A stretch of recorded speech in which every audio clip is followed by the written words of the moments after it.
one of the very few heavyweights that I feel like could give Tom Aspinall some problems. Could, could, could give Tom Aspinall problems. I'm not saying will, okay? Because I know he's got a big weakness. Jailton Almeida's back. He's fighting Sergey Spivak next.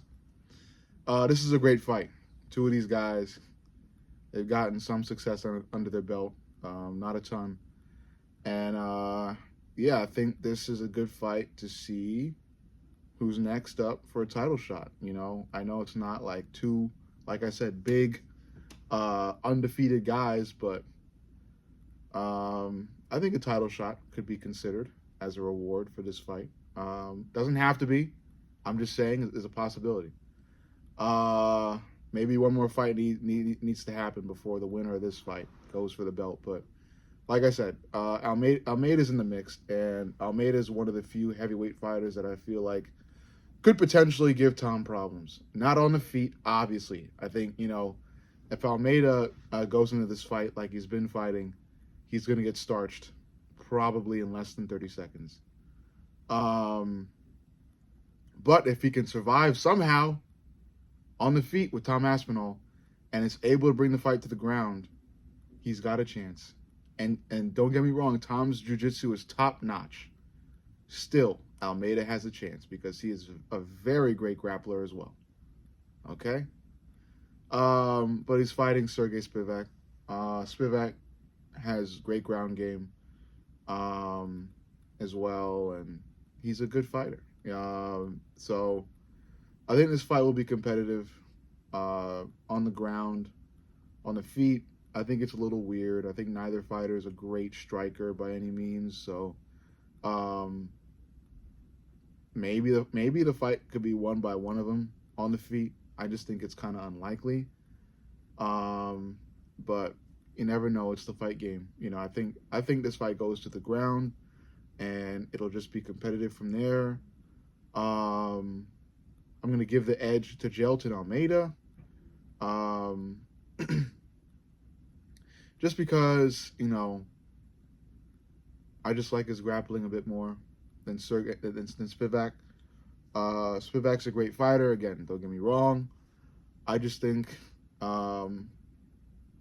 Almeida gets more takedowns and more control time. I think it'll be a competitive ground game match. It may play out on the feet for a little bit, but I think the majority of this fight will be on the ground. Spivak's wrestling, grappling, I think it's good. I think these two can have a bit of a back and forth in terms of number of takedowns, ground control time, like I said. But overall, I think Almeida is just going to come out with the dub in a competitive grappling match. You know, I don't think Almeida will be able to submit Spivak. He might.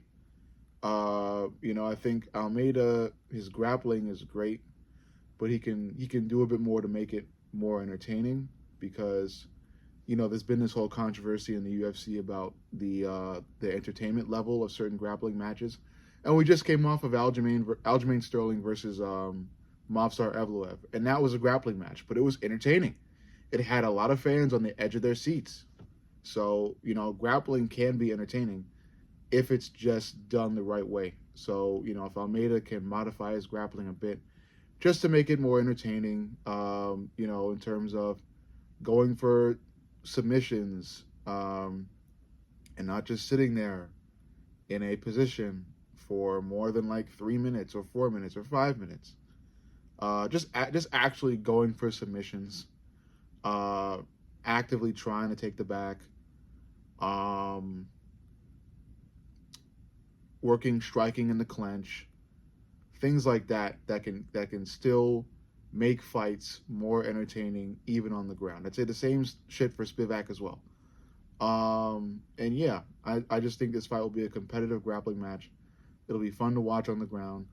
And I think Almeida will come out there and be a step ahead of Spivak on the ground for the entire fight, and he'll win by decision. I think Jailton Almeida will win this fight by decision, based just off of ground control time and number of takedowns. I think he'll have a couple more takedowns than Spivak.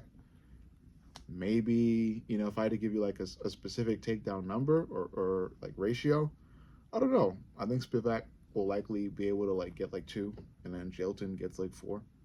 But you never know with the number of takedowns. I'm just saying that I think Jailton will come out with more than Spivak and more ground control than Spivak. And on the feet, it'll be a bit awkward. I think neither fighter will have like a huge edge on the other on the feet.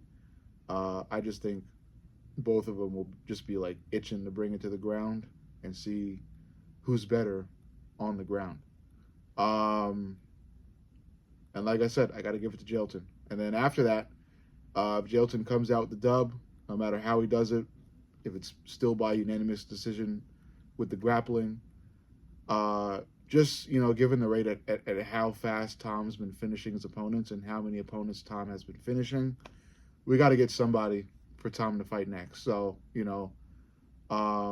Cyril just beat Volkov, so Cyril might be up next. But after Cyril getting his shot, might have to give it to Jailton. Like I said, just at the rate that Tom has been finishing people. Maybe give Tom Kennedy Nezuchuku.